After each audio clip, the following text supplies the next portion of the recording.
let's go back into some things that you might have heard us say before.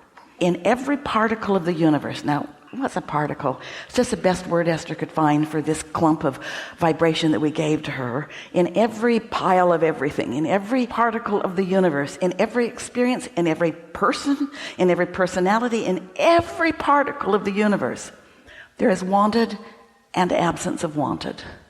It's just the way this perfectly balanced universe works.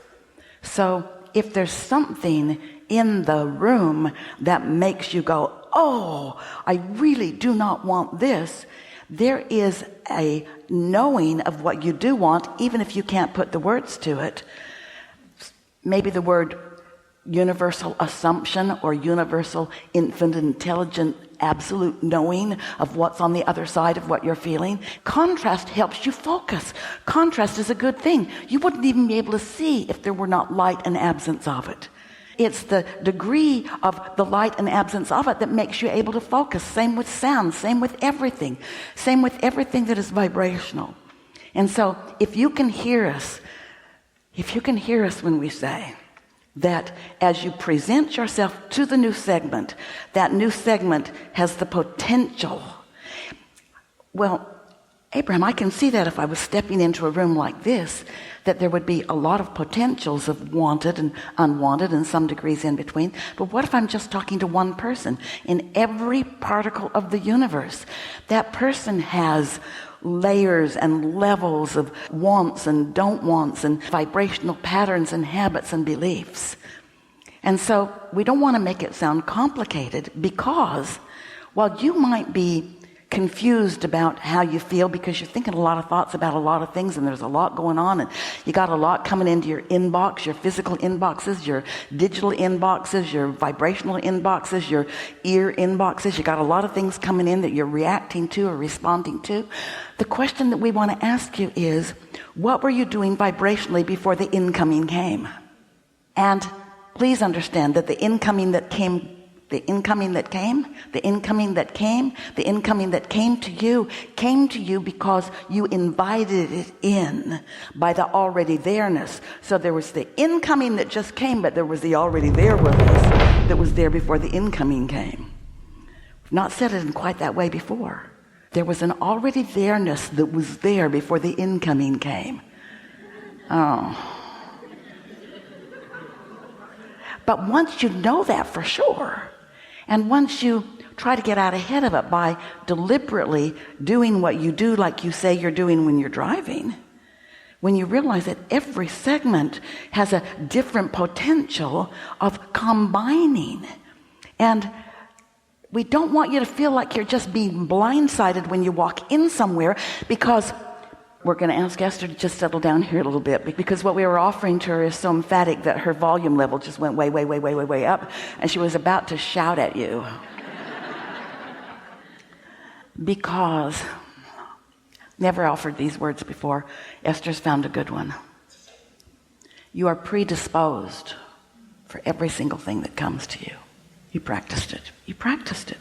Now maybe you're practicing it because you've been observing it, and so you've been observing it so much that now you expect it. Don't you know those people that you get together with and you know pretty much how it's going to go? They're going to smile, but they're going to be snarky. Or they're going to lay a whole lot of trouble on you over dinner. In other words, you kind of get, so you know. You want to call them personality traits. We call them vibrational tendencies. We call them vibrational point of attraction, predispositions, because they've been practicing the thought of that. And the most important thing is, most people don't even know they're doing that. Most people aren't in touch with what they're offering vibrationally. And so here's this thing. Here's this wonderful thing about the law of attraction. When you're offering vibrations and the law of attraction is coming, it comes and comes and comes and comes, and it becomes more emphatic and more emphatic and more emphatic. Like the better it gets, the better it gets, and the worse it gets, the worse it gets. Law of attraction is the basis of all of that. And so as things come and come and come and come and come and come and come, sometimes you don't even realize, you can't even identify it as something not wanted, or more important, if you could identify it as something that you're doing, until it manifests in a way that you have a reaction to it. So isn't it nice that you get to have life experiences? There are two ways to know what you're doing vibrationally. One of them is wait till it manifests, and then there it is. Snarky meets snarky. Or you can recognize snarky before you enter the room where potential of snarky is. Does this sound so strange you can't hear it, or did you get everything we said?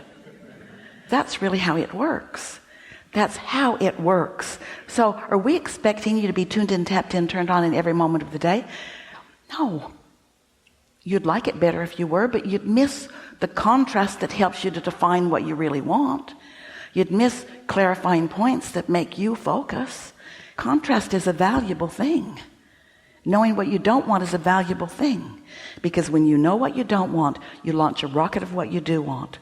When you know what you don't want, you know what you do want. And when you know what you do want, but you're not vibrationally matched to what you do want, even though what you do want is right there in the room, around the corner, or in the next conversation, or right there at your fingertips, you can't let it in, because you're more heavy on knowing what you don't want than in knowing what you do want, because you haven't practiced that as well, which is easy for us to say to you, because you haven't practiced work as well as you have drive to work.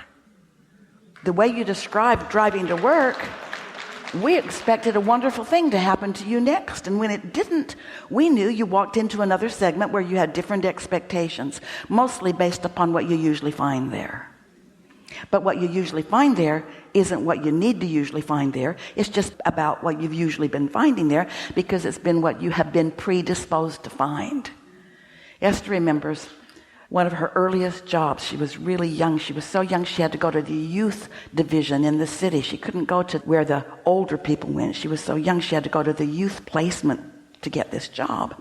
And when she got there was a very old woman training her. She was 28. And Esther remembers, I don't know, you're pretty old. And that girl had been there a while, and she knew everything that was wrong with that place, and mostly it was about Ted.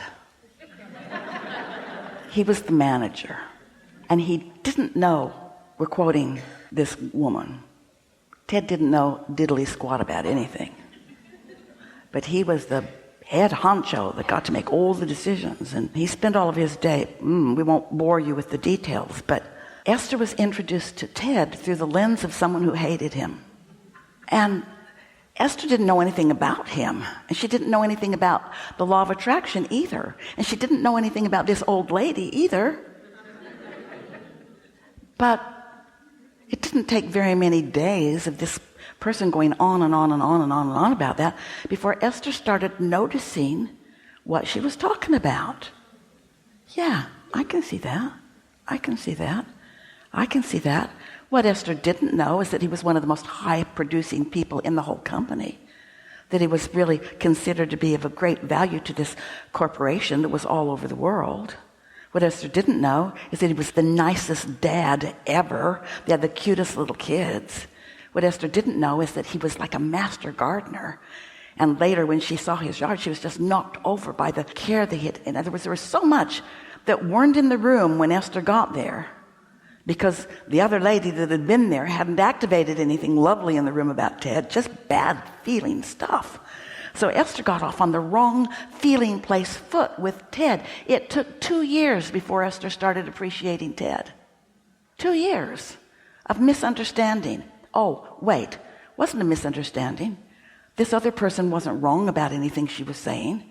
It was just that she was so slanted that she couldn't see anything else, so nothing else could ever manifest in their experience. She couldn't attract a good experience with Ted no matter how hard she tried, because she was predisposed otherwise. Every day she'd come and she'd want to talk about what was in the newspaper that day, and Esther said, I don't read the paper. What? You don't read the paper? No. Are you not interested? Well, I guess not, and I don't really have a lot of extra time. Well, what are you doing that's more important than knowing what's going on around in the world? Just a whole lot of things. Now, Esther could see the list being gathered for her. This girl doesn't read the paper. How smart can she be? How interested in learning anything could she be? And Esther thought, I'm in trouble. I should start reading the paper. Tomorrow when I come, I'll have something from the paper to talk about. because I don't want to be misunderstood by someone who clearly, at this old age, knows so much more than I do. It's so easy to get sideways because most people are calibrating to the people around them, because it's easier to see them and hear them and smell them and taste them and touch them than it is to tune into your own guidance until you get an understanding of what your guidance is and how you tune into it. And then if you decide, before you walk into any new field where the law of attraction is activated like it always is, you'll be predisposed to activating the best possible things in that scenario. And after a little while, you start noticing that there's good things in every scenario, because in every particle of the universe there's wanted and unwanted, you see. Pretty clear, isn't it?